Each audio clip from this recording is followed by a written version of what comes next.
Hello, welcome back to the Autoblog podcast. I'm Greg Migliore. We've got a great show for you today. We're drinking. Well, actually, we're not, maybe not drinking, but we're going to talk about drinking.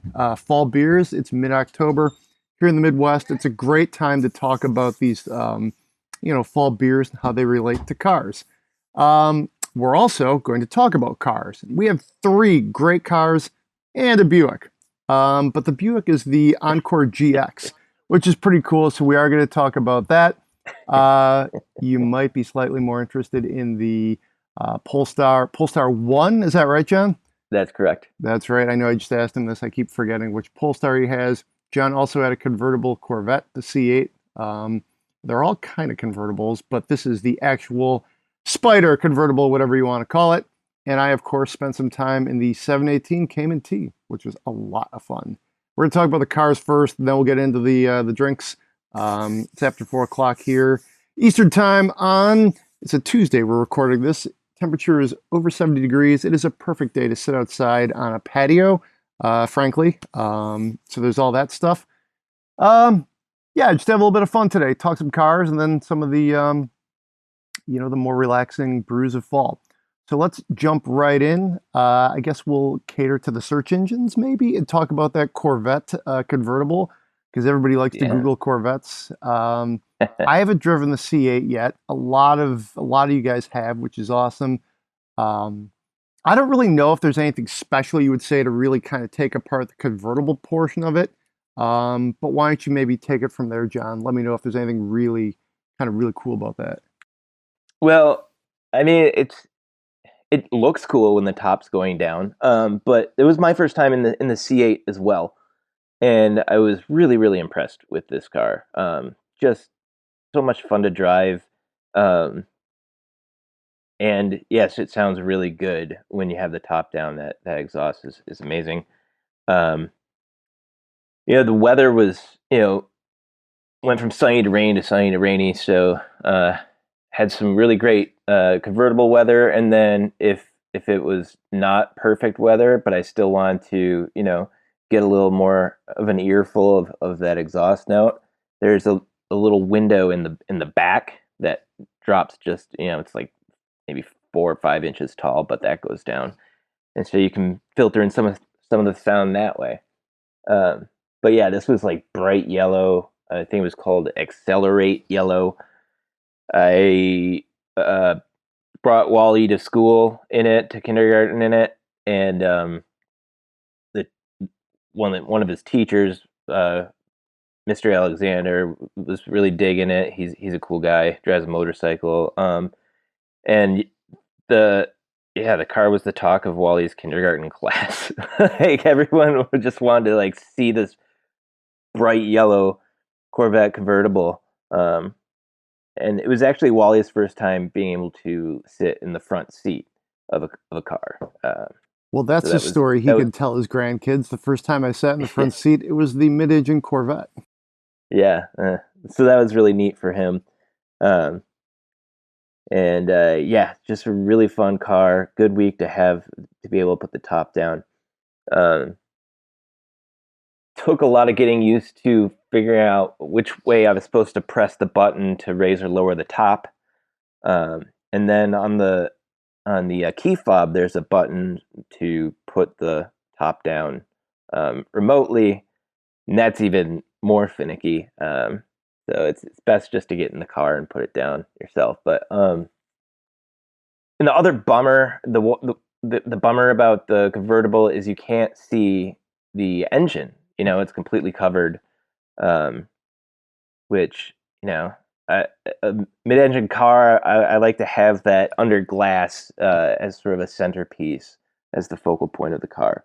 So you don't get to enjoy that with the Corvette convertible, but you do get to better appreciate the sound. So there's a little bit of a consolation prize there. But yeah, I really, really enjoyed it.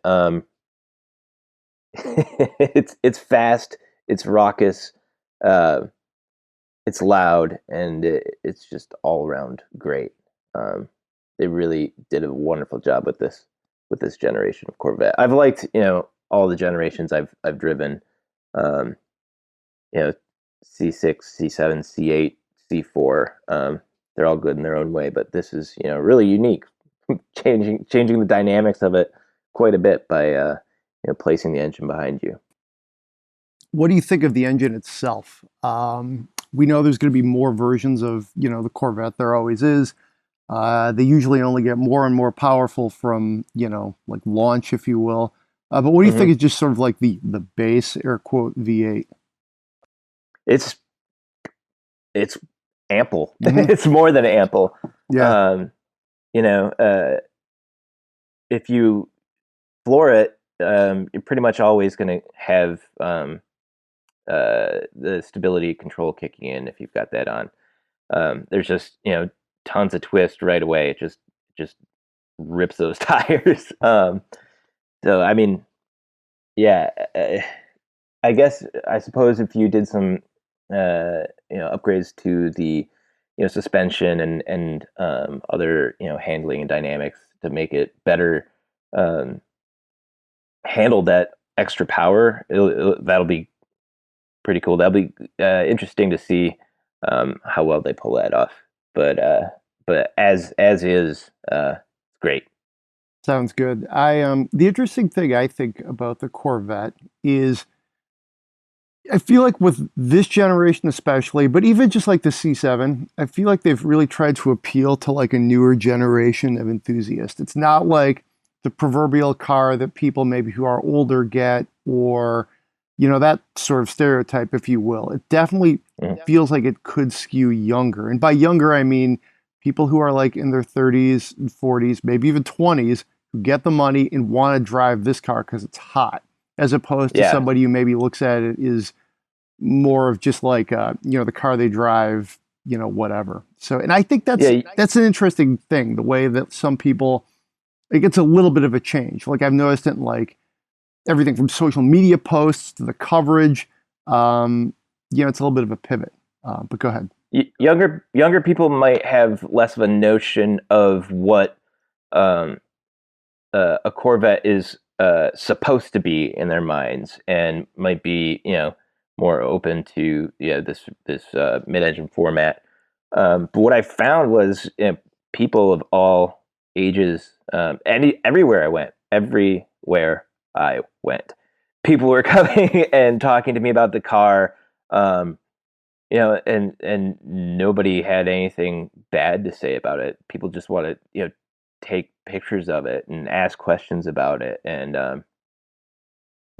nobody was angry that the that the engine was in the back instead of the front.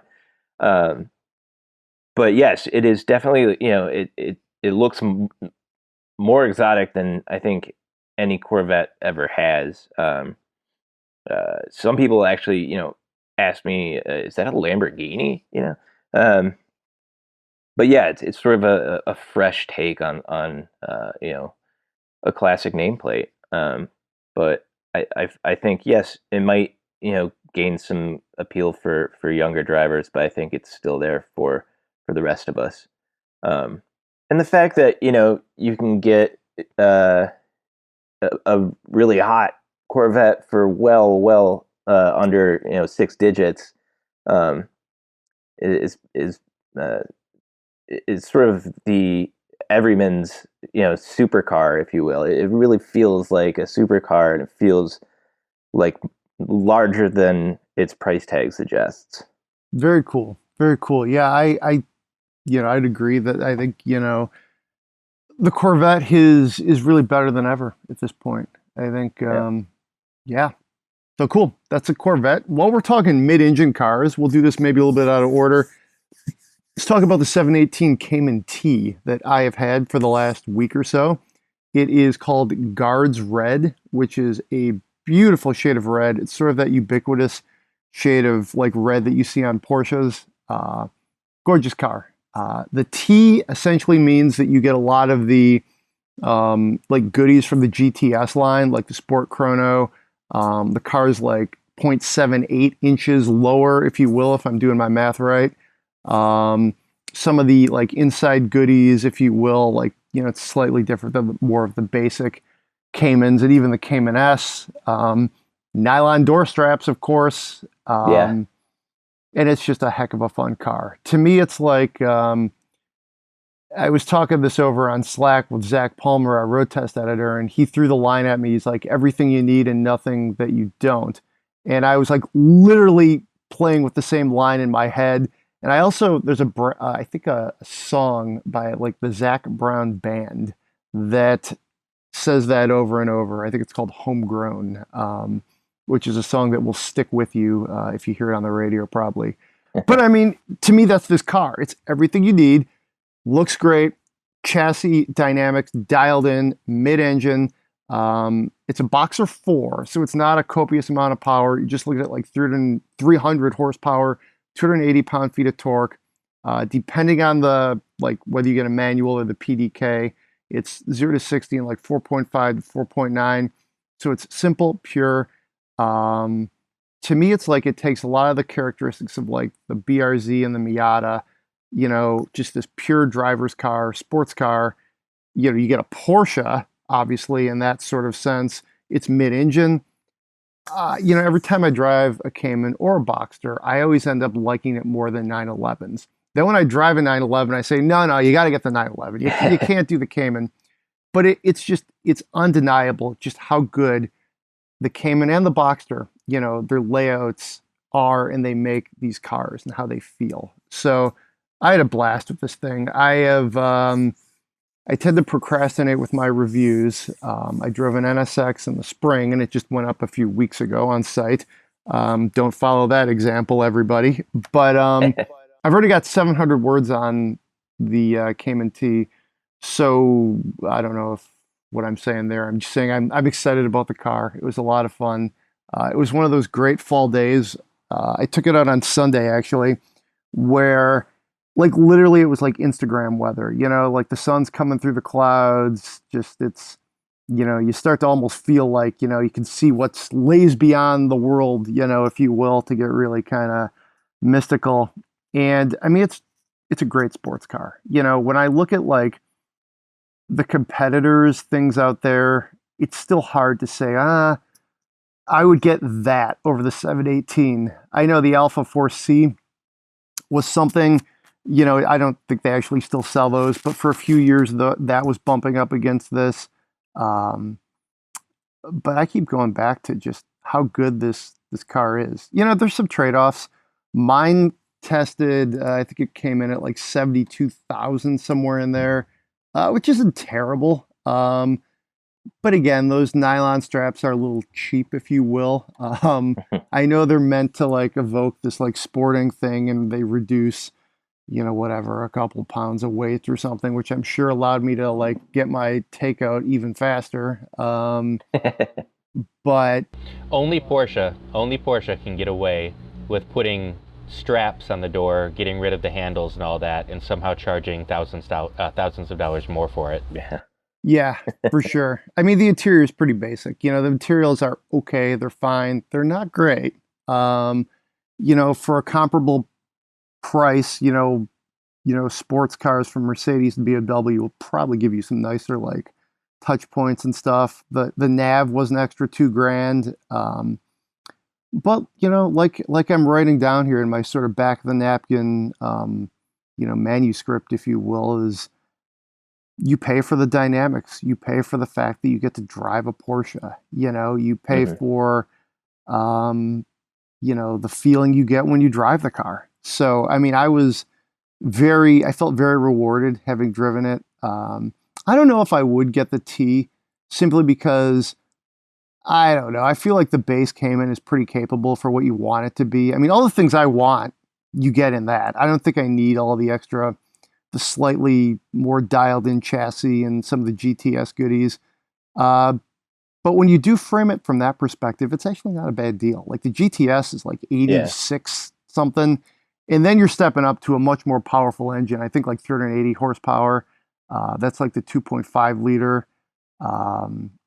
So, I mean, it's a little bit of a different car, but I like the technique too. Ford and Chevy have done this, like with the Mustang and the Camaro. They'll take some of the go fast chassis bits and take them from like the higher powered cars and make them available on some of the lower powered ones. I feel like the 1LE Camaro is an example of that, and I think that's kind of cool. Yeah. So I like the approach. And yeah, man, it's fun to drive. You know, steering wheel's a little bit smaller than some of the, I think the base Cayman, so it feels good in your hand. Um, you know, like I said, from just a pure like, you know, Sunday sports car. I mean, yeah, man, for sure. This is like, to me, it's like the ideal third car, or second car, depending on like how many cars you need in your family. Um, it could be a daily driver, but not in the winter. You know, it'd be kind of rough to Yeah. get around town. But I had a blast. I mean, you know, quite simply, it was an awesome car to drive.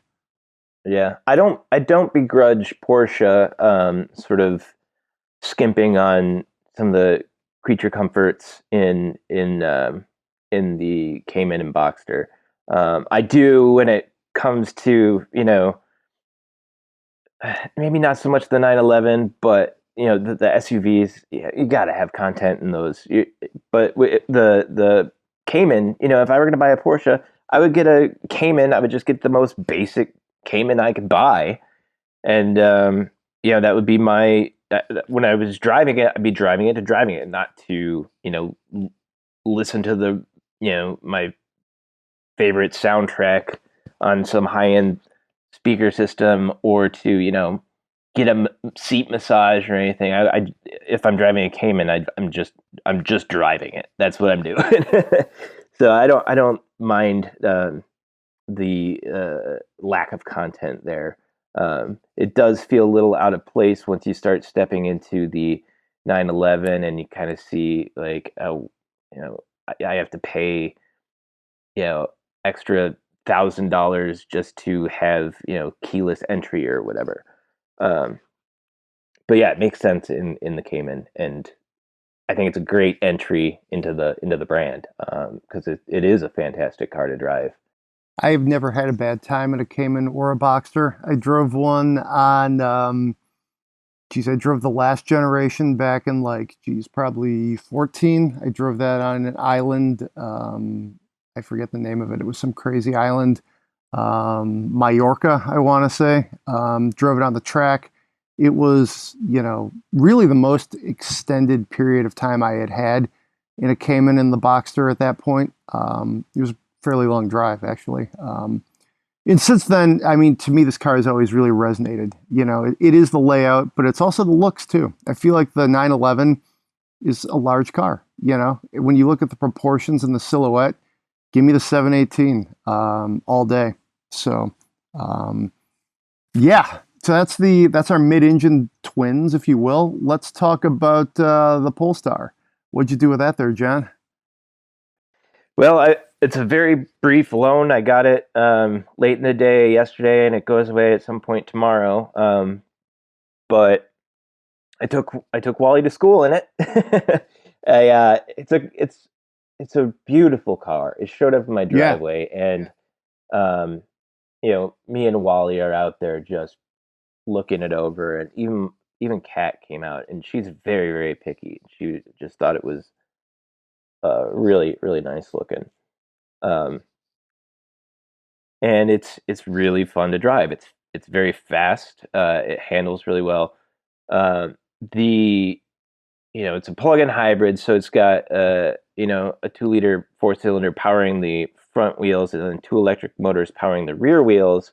Altogether, it's over 600 horsepower, and it's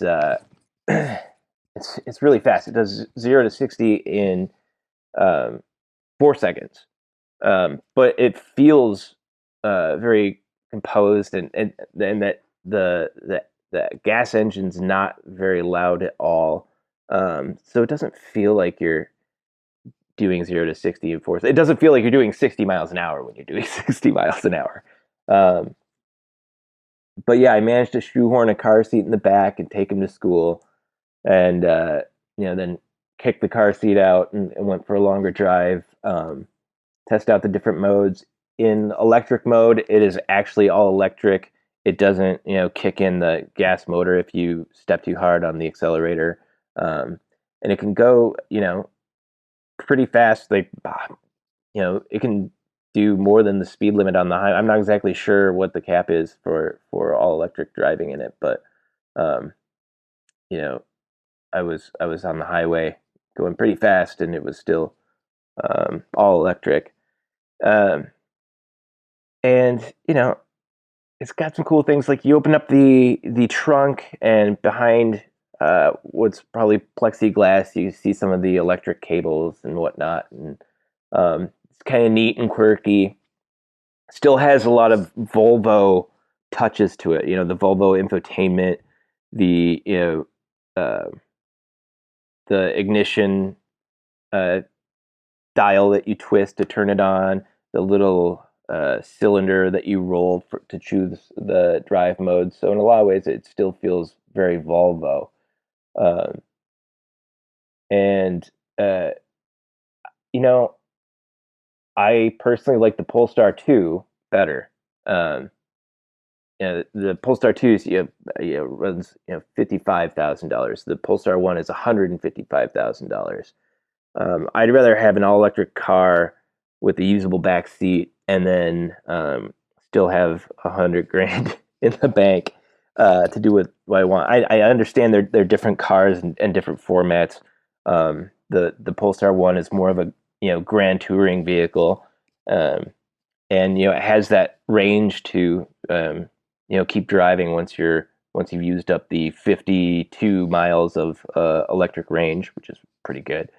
Um, Whereas, after 200 some odd, close to 250, a little less than that in the Polestar 2, you're going to have to stop and recharge, uh, you know, either overnight if you're at home, or, for an hour, or half an hour or whatever at a public charger, depending on how fast it is.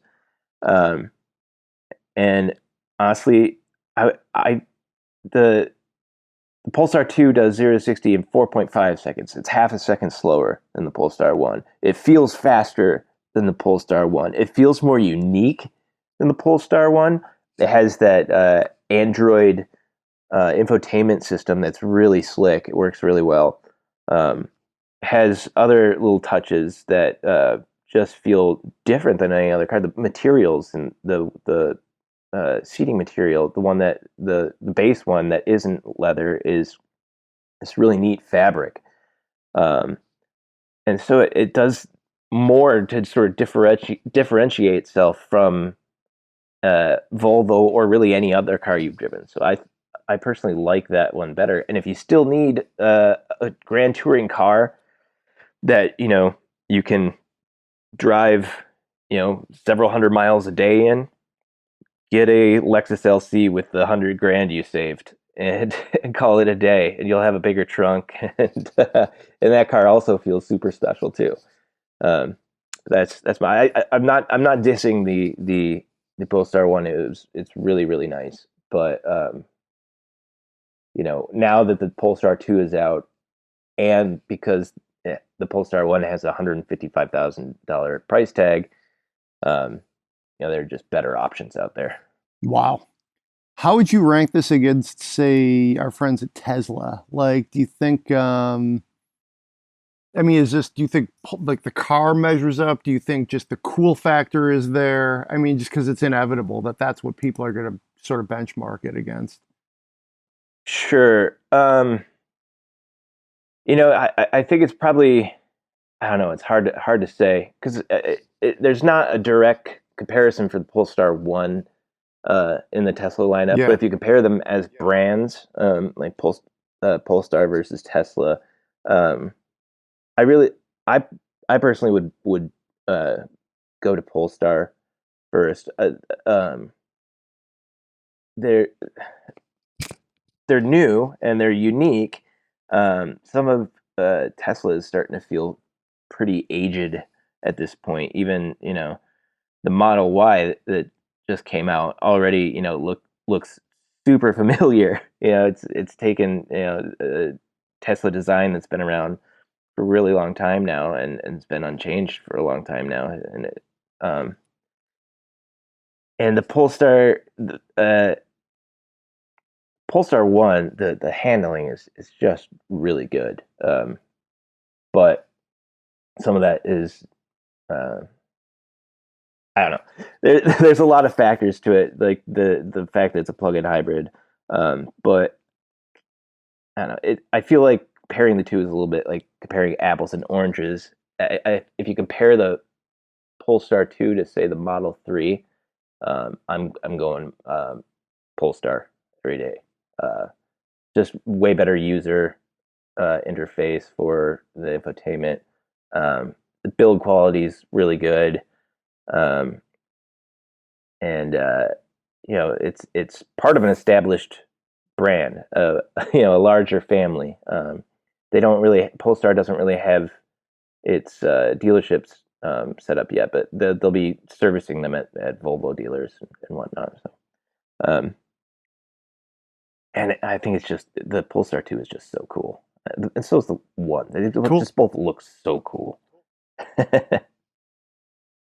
I'll say that the Polestar 2, having not driven it, just like the style of it, styling and kind of like, where am I going with this? Like both, I guess both interior and exterior, it stands out on the road more. Like it's kind of got that Volvo, kind of like less is more ethos, whereas Tesla's like, you know, tech it up as much as possible, put in the huge touchscreen right in the center of the dash and kind of make it look futuristic, where the Polestar kind of looks like, I don't know, more like mid-century modern. I just think it's a really cool looking vehicle, so I'm attracted to it for that. I mean, without having driven it, I can't say which one I'd rather have, but that's the one that I'm more interested in when I just look at the specs and scroll through the image galleries. Yeah, I think the Tesla might be slightly just cooler from a broader like cultural touchstone moment, if you will. Just because it carries so much like cachet from coast to coast. But yeah, man, when I look at the Polestar, it's a cool looking car, and I haven't driven the Polestar, obviously, but it's pretty neat. The thing is, with Tesla, there's a lot more room to sort of customize to. Polestar, there are basically no options on the cars. On the Polestar one, you can get, you can pay extra for matte exterior paint finish, and that's it. I think the Polestar 2 has, it has like a performance package that adds bigger wheels and trick suspension and whatnot.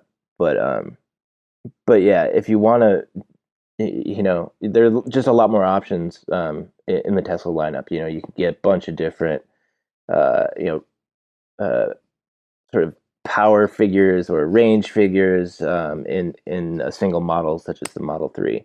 So it maybe has more to offer a larger group of people. And I think Tesla's starting to get, I mean, they're still having trouble with service and stuff, but they're starting to get a lot of that stuff figured out.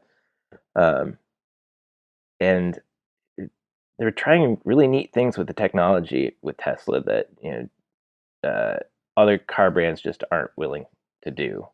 So it'll be interesting to see how Tesla continues to evolve.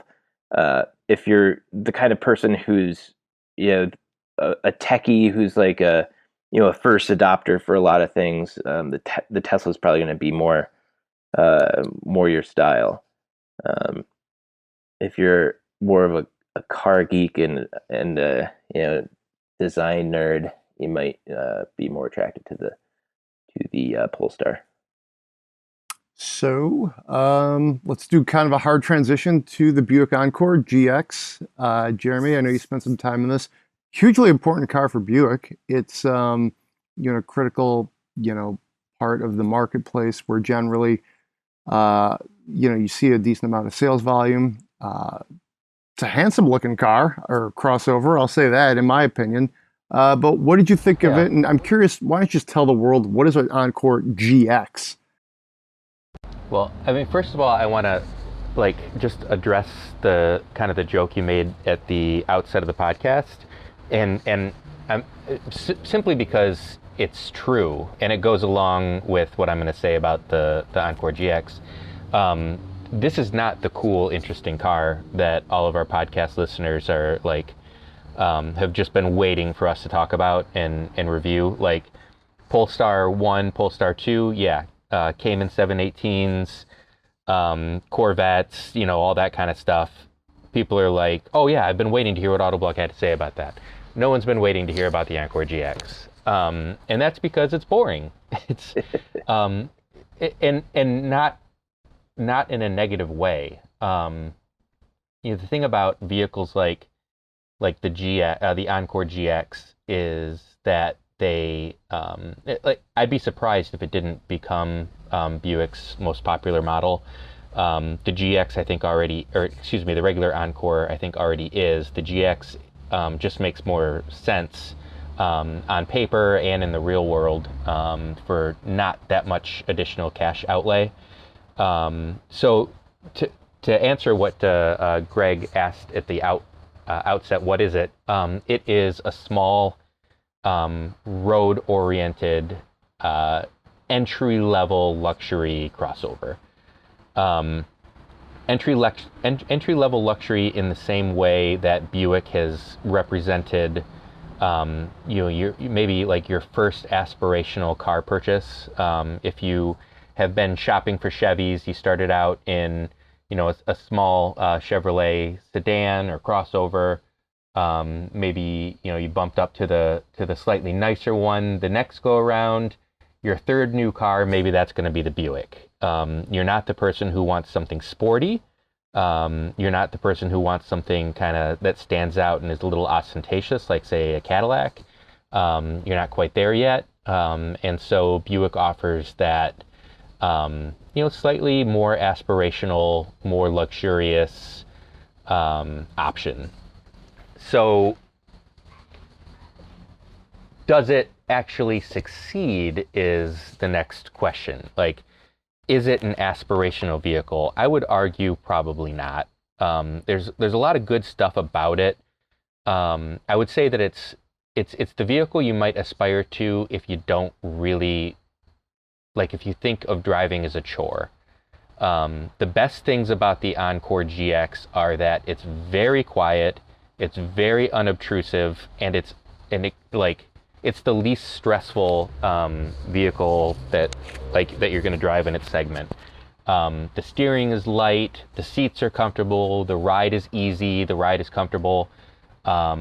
It doesn't handle like a sporty vehicle in the slightest, and that's not what it's for. And I think it really succeeds in kind of hitting that like mainstream, blend in, just be a part of your daily life, parked in your garage or driveway kind of subcompact crossover.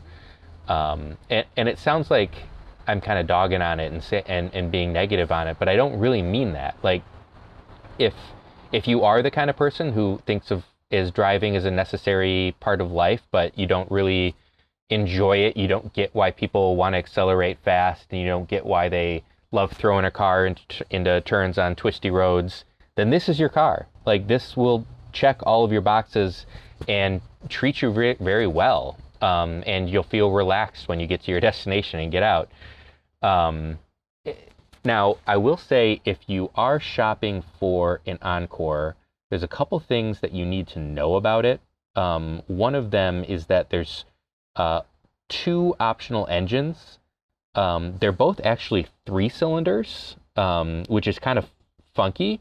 One of the things that I wanted to know about the Encore GX when it got dropped off is, does that 3-cylinder engine, does it feel buzzy? Does it feel, does it vibrate a lot? Is it noticeable that it's not a 4-cylinder? And the answer is no, it's not. It's very, very isolated from the actual, the rest of the vehicle, the active driving. You'd never know what's under the hood. And for the people that this car is attracting, I think that's spot on. That's how it should be. There's a small 1.2 liter with 137 horsepower, and then there's the upsized 1.3 liter with 155 that I drove. The 1.3 with 155 horsepower fit the car really well. It's front wheel drive, and if you get the front wheel drive, you get a continuously variable transmission. I don't really get the point of buying a front wheel drive crossover so much. I'm more like if you're getting the utility, if you're getting a utility vehicle instead of a sedan or a hatchback, all-wheel drive kind of is part and parcel for like the idea of utility in my mind. So if you were to choose the all-wheel drive Encore GX, you don't get the CVT. You get the same engine, the 1.3 liter turbocharged 3-cylinder, but you get a 9-speed automatic instead of the CVT. The transmission's fine with the 9-speed auto, and actually the CVT is fine too. The engine is so isolated from the rest of the car that it doesn't feel like it drones like a lot of CVTs do. But if you do get the all-wheel drive with the 9-speed, it's a big fuel economy penalty. It drops from, I got the numbers here, with the CVT front-wheel drive 1.3 liter, 30 miles per gallon in the city, 32 on the highway, and 31 combined. So 31 combined. The all-wheel drive is 26 in town. That is 4 miles per gallon worse. 29 on the highway, 3 miles per gallon worse, and 28 combined, again 3 miles per gallon. That's a big fuel economy hit to choose all-wheel drive. So if you're like me and you think like a crossover should have all-wheel drive, maybe the Encore GX isn't the best choice for you, just because you can find more efficiency elsewhere. Look at the Subaru Crosstrek. Look at there's several subcat. I mean, the market is flooded with choices. So yeah, it's a nice car. It's smooth, it's quiet, it's unobtrusive, inoffensive, and I bet you they're going to sell a lot of them. All right, sounds good. I think it's a pretty good good synopsis Buick, and we could leave it there. Side note, I know this was a press loan, but back when press trips were more common, I always enjoyed myself at Buick press trips. For whatever it was worth, they always had to put on a lovely show to get the journalists to test drive their cars. I digress. Let's so normally we do like a spend my money segment, and last week we were very news heavy, so we figured we'd go reviews heavy this week, and also, hey, let's talk about fall beers. So in place of spend my money, we'll talk about this. We do have one reader mailbag specifically addressed to John involving his kitchen prowess. It's in the podcast folder if you haven't seen it yet, but otherwise I can bring it up. But for our final segment here, let's just talk a little bit about fall beers. In the past, if you listen to our sort of summer beer segment, we did try to relate the beers that we were drinking at that time in relation to like some sort of automobile, vehicular experience. So we can do that, or just, hey, like I said, this is a closing segment. We can kind of keep it light, keep it fun, and go from there. So I will start things off with, where'd it go here? There it is. This is a fall beer that I literally had for the first time the minute I got a phone call saying your offer has been accepted on your house, which is where my family currently lives. I was standing in a bar in Royal Oak sipping. Let me make sure I get the full name right. Yep, here it is. It's by the Frankenmuth Brewery, which is a city in Michigan where it's Christmas all year round. And it's the Old Detroit Amber Ale. I like amber ales. I actually brought up a bunch of them when it was the summer beer podcast, so I figured I had to go outside the box here and try something different. It's just a really nice, balanced amber ale, not too heavy, nice kind of reddish garnet color. Amber, as the name would imply.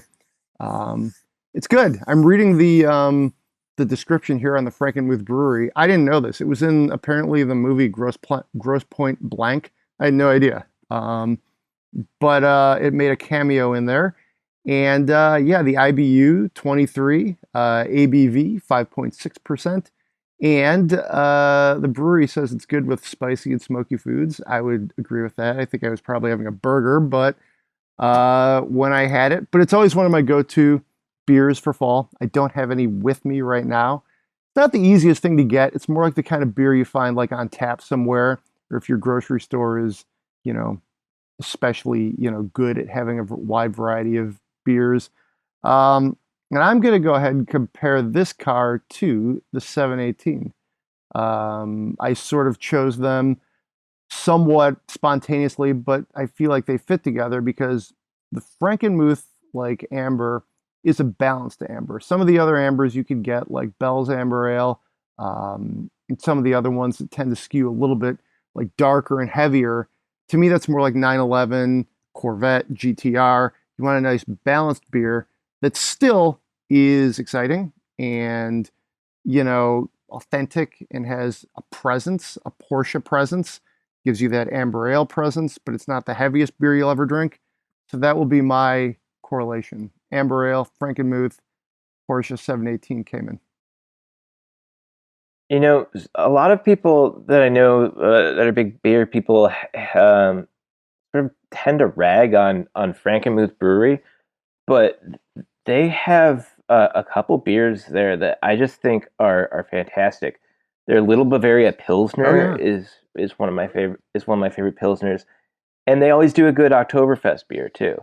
Um, so maybe I mean if those are styles that people like, check out Frankenmuth Breweries.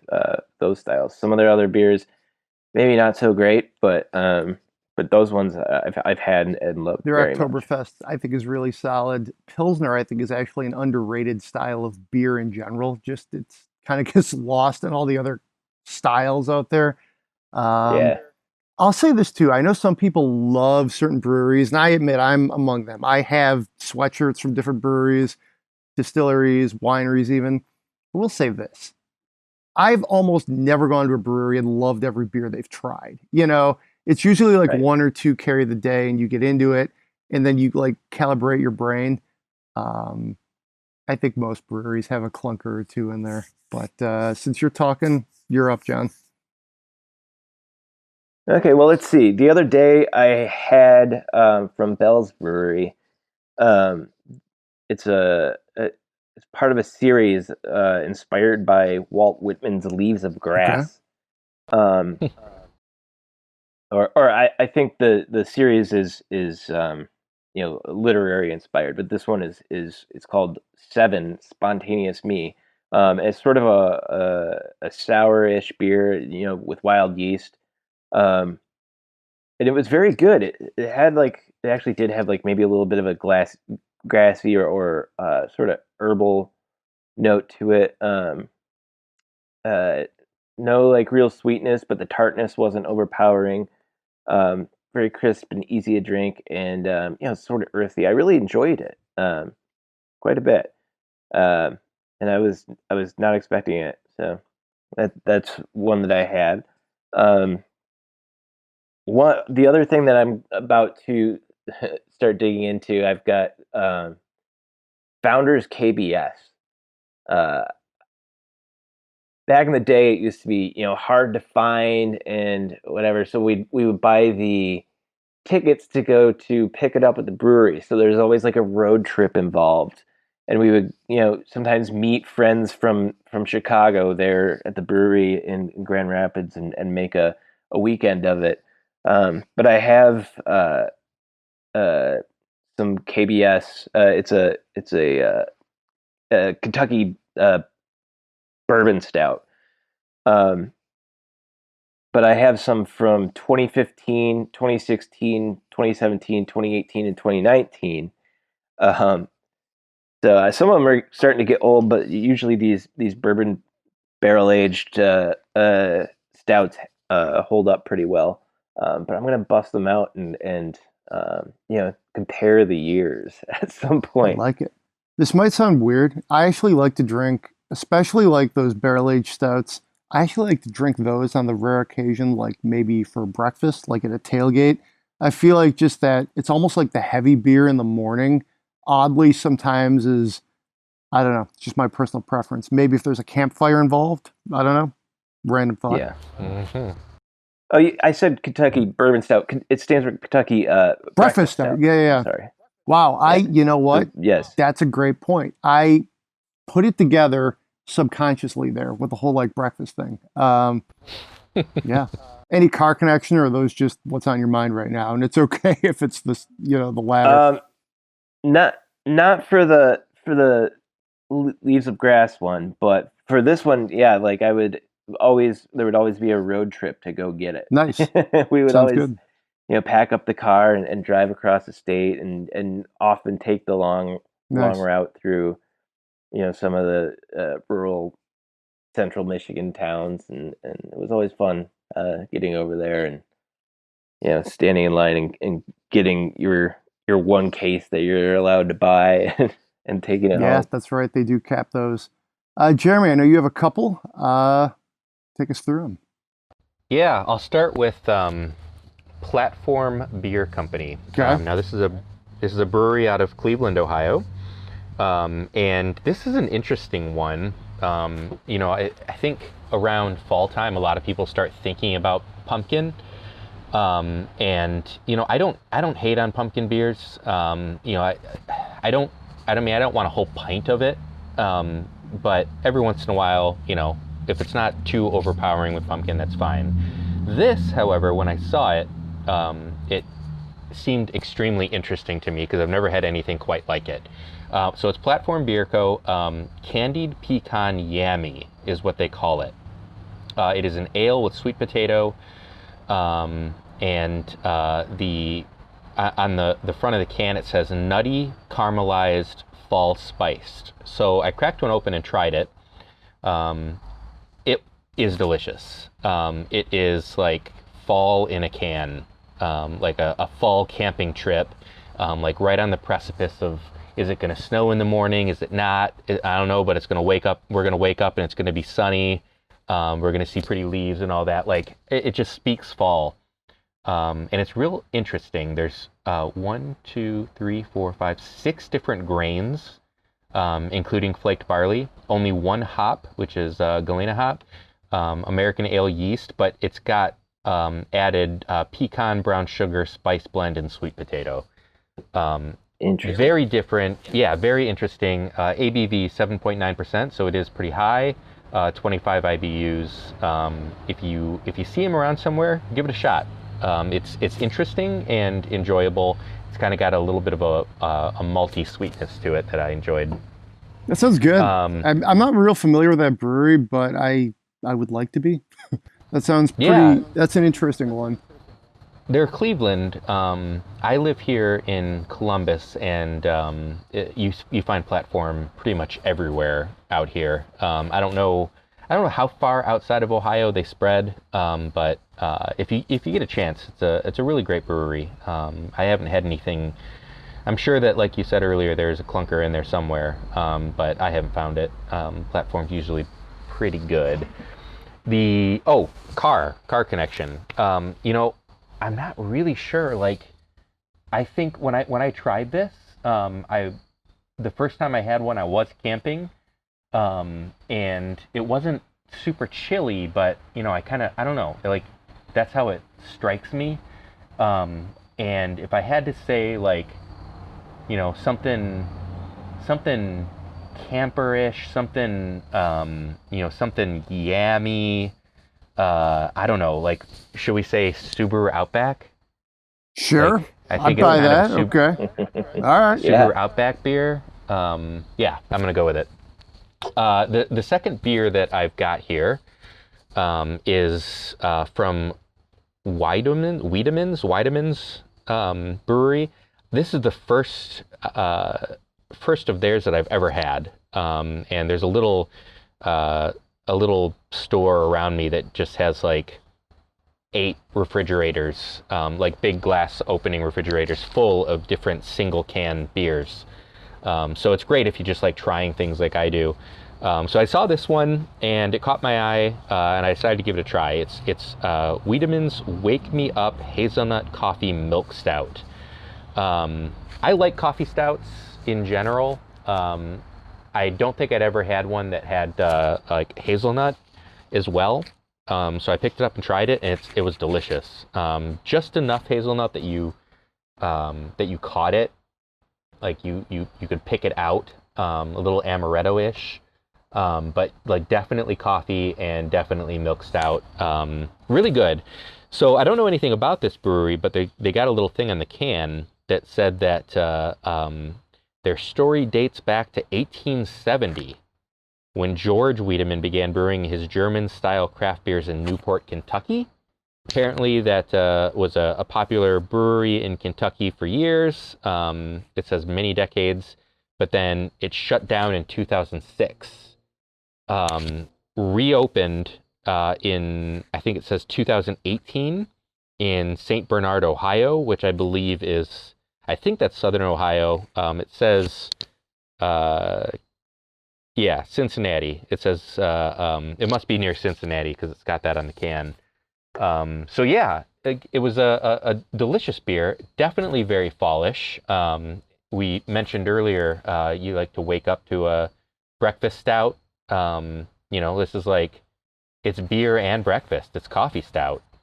So, I mean, how can you go wrong with that?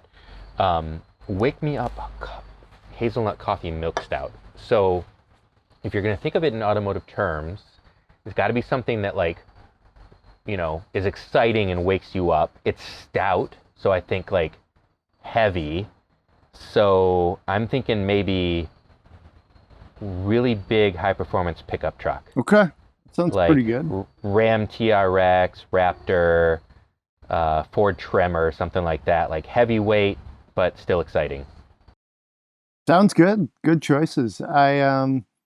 This very quirky ones too. Those are some pretty deep cuts from Jeremy, which is awesome. Well, I pulled them out of my refrigerator, so Nice. That's awesome. I'm not just going deep to go deep. Yeah. These happen to be there, Nice. accessible to me. A couple others that I just randomly kind of came to mind. There's a pumpkin from Griffin Claw Brewery, which is pretty close to the Autoblog headquarters in suburban Detroit. That's a pretty good one. Again, like you said, Jeremy, you don't really want 3 or 4 pints of that, or maybe even like 1 pint, but it's, a glass of it's pretty good. Literally, I like pumpkin beers like 1 month a year. That's this month. After that, they give me like headaches. They taste weird. But they're good on Halloween, that sort of thing. They actually, I think they taste pretty good. It's just some of them have so much like spice and so much going on that it's like you can have 2 beers and have a headache, and you're like, well, that's not what I was trying to do here. That's another good one. That's why God invented ibuprofen, right? There you go. There you go. Any other beer thoughts, gentlemen? Yeah, if we're talking pumpkin beers, there's one pumpkin beer that I like, and it's the pumpkin tart from Brewery Vivant in Grand Rapids. Brewery Vivant does good stuff. Yeah, I like that. Yeah, I like that place. Nice. Yeah, Grand Rapids is Go ahead. Oh, I would say it's Brewery City as they call themselves, but go ahead. Oh yeah, totally. No, it's like it's not too sour. It's sour, but it doesn't have too much crap put in it. It's just slightly pumpkin-y, and all their beers are really good at Vivant. They're one of my favorite breweries in general. Nice. Yeah, they're excellent. It's a cool place to visit too. I have friends in Grand Rapids, and they took us there. We went and visited them, kind of pre-COVID stuff. They took us to Brewery Vivant. Really cool vibe, neat atmosphere. It's in an old church. Yeah, it was like a wide open with like I don't know, Oktoberfest style. So like big tables that like run the length of the place. Lots of like stained woods and stuff. It was a neat experience. If you ever find yourself, I downloaded the Brewsaders app. That's like all Grand Rapids breweries, and if you hit a certain number of them, you get a free T-shirt. And I think we earned our free shirts in 2 days. So yeah, we did plenty of brewery hopping while we were there. It's a good city to do that in. Many of them are like within walking distance of each other in downtown, so that's fun stuff. Speaking of Oktoberfest is a great thing to do. Usually it's in, I believe, late September, so a few weeks back from now, but a couple times the Frankfurt Motor Show is really timed nicely, and get some of that good German beer, and it's a good time right as fall is really just starting to kick up in Europe. So I think we've hit the beer and we've hit the cars pretty hard for the show. Let's see. I had won some fan mail here. Where did it go? Intrepid Reader made your. Let me see if I can get this right here, John. It is your shakshuka. Did I say that right? Yeah, shakshuka. Okay. Yeah. Yeah, sent a I just picture. pulled up that email. Dave from Stuka. Yeah, man. Made shakshuka, and he just got a new CLA 250E shooting brake. He's speaking your Plug-in language, hybrid. man. Yeah, this is my kind of guy. That looks amazing what he made too. Dave just Yeah. showed out. You got those eggs like perfect, spot on. Yeah, he nailed it. Yeah, this is. I don't know. You want to include the recipe in this podcast post, John? It's fine with me. I don't know, man. That's Yeah, that looks great. We adapted ours from a Blue Apron recipe. Oh, wow. That we Okay. did a while back. So Pretty wild. yeah, I can find that and link to it. It's a good meal for any time of day. It's got the eggs and potatoes in it, but we usually eat it for dinner. Yeah, it's got that kind of red stuff going on, so it's a little more like maybe richer for dinner, if you will, than breakfast. Yeah, it's got tomatoes and peppers in it. Oh, wow. Cool. Yeah. All right, guys. Good times. It is now after 5 o'clock, so we started the show, and I believe we've all been actually drinking coffee throughout the whole thing, so maybe we oversold it, but we got a lot going on, so you got to get that caffeine to run right through the whistle, the 5 o'clock whistle. Had a good time. It's fall. It's one of the best times Greg, of the year. I'm drinking out of a coffee mug, but you never asked what was in the mug. I never ask what's in your coffee mug, Jeremy. No, it was coffee. Whatever's in there is totally fine. It's just coffee, but I do have this unopened platform candied pecan yummy that I could add to it next. That sounds pretty good. lovely. Sounds pretty good. Yeah. Yeah, I tonight I actually think my coldest beer, because I have like a basement fridge with some cold stuff. I have a Heineken in there. That may be my go-to, just because I don't know. It's like literally sometimes I'll just go with the coldest beer. The upstairs fridge is just slightly warmer, and yeah you got to go with just the green bottle and frosty. A crisp beer for a crisp fall day. Perfect. Well said. And that's all the time we have. Be safe out there. Of course, don't drink and drive. Please listen to this podcast responsibly. Please send us your spend my monies. If you're so inclined, give us a 5-star rating on Apple Podcasts, Spotify, wherever you get your podcasts. Our theme song is Skyway Traffic, which is a wonderful band that is helmed, I believe, by our producer, Eric Meyer. We'll let them take us out. We'll see you next week.